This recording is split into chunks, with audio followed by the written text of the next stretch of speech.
Tanghaliang K-pop Pamor ang hatid namin sa inyo dito sa Eat Bulaga! Todong K-pop invasion ang hatid namin ngayong Grand Finals ng Bulaga Pamor! K-pop Pamor! Eto maglalaban-laban today. Sino?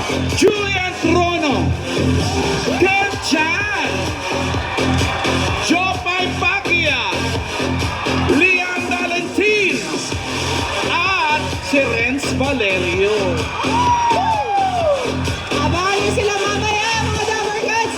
At congratulations nga pala kay Dabber Cats Paolo!